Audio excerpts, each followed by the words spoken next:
Here are the highlights, 250 class from Spring Creek. And yes, indeed, this was a special one. And it was already going to be special. Jeremy Martin in the last race of his career. Regardless of the result, that was going to be cool. But then this, he whole shots the first moto of the day. Yeah, Jeremy, what you doing, man? You got everybody in tears. And look, it was a feel-good story. Okay, he got a whole shot. That's cool. But, you know, he's going to get past.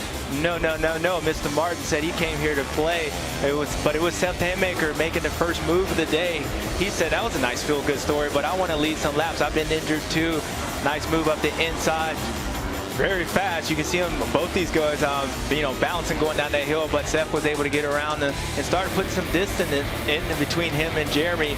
And then it was Hayden Deegan making his way around Joe Shimoda, which was probably going to be his biggest fight throughout this moto, at least so we thought so. The way Joe came off the last weekend, now he's able to get around Jeremy Martin for second place and try to set his sights on Seth Haymaker, which is a couple seconds up front. But Seth did him one favor. Tips the front end, loses the front end, goes down. Could have been a lot worse than what it was, but he was able to get back up. But unfortunately for him, his troubles end up starting as he goes down a little bit later in the race.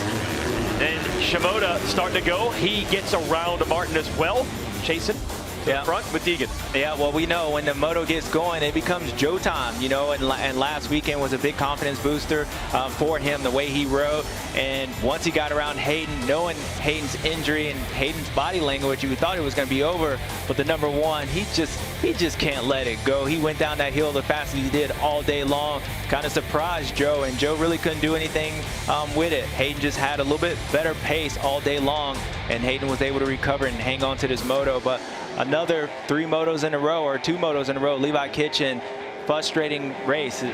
We found out that he had a couple crashes because I saw him start off around 14th and kind of stayed there and ends up going down there. And this was that moment where I was mentioning with Seth, goes down up to Mount Martin, tough hit. Purdy knocked the wind out of him, and yeah, it was going to be a struggle for the rest of the day. But these two were this close this whole moto, but Hayden Deegan was able to get him, and he let Joe know over the finish line, give him a little look.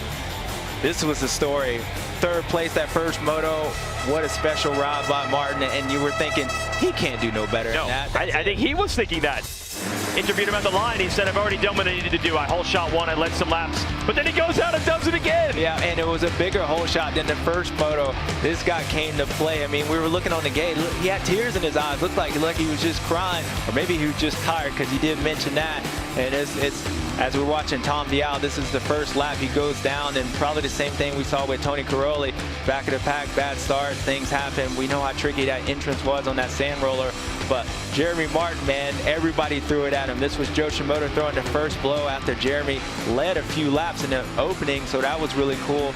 Joe was able to get around him, but we heard him a couple laps later. He ends up losing the brake, and then the guy that had no rear brake, and that was going to be difficult on any track, especially with all these hills. So then it was Hayden Deegan. After sensing all that, we saw Jeremy Martin out front. Joe, Hayden Deegan started making his way as he gets around Jalik Swoll for 4th place, and this was the moment of the race.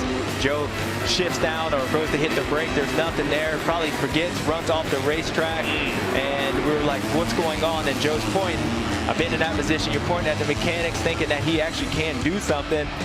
Let him know it ain't just me.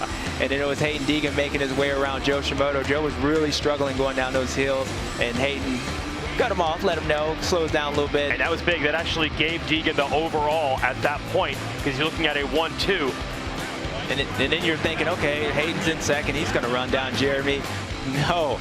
Jeremy Martin rode probably one of his better routes his whole career. This isn't his mechanic. It's all the mechanics. All the mechanics. Yeah. That was his brother Alex watching. Alex, former racer. The family, the Martins own the track. Alex has moved into operations. Jeremy will as well. But not before this. Winning the last moto of his career. He will not get the overall. It'll go 3-1, and Deegan will beat that with the 1-2. So Deegan gets things back on track after a bunch of crashes last week at Redbud. Really, the story is that. Up straight from cutting the grass to the top of the podium. What a special moment for everybody. It's a good story. Yeah. John Martin, former off-road racer on motorcycles. Got to be proud of his boys. They both had great careers, a lot of podiums, and maybe none more emotional than that one. Shimoda able to salvage 3rd despite the rear brake problem in the 2nd moto. He goes 2-4. Harrop getting the triumph closer and closer to the podium for him. They already had one last weekend with Swole, who had another good moto in Moto 2. Dylan Schwartz continues to ride well. He's 7th. Austin Forkner in the top 10.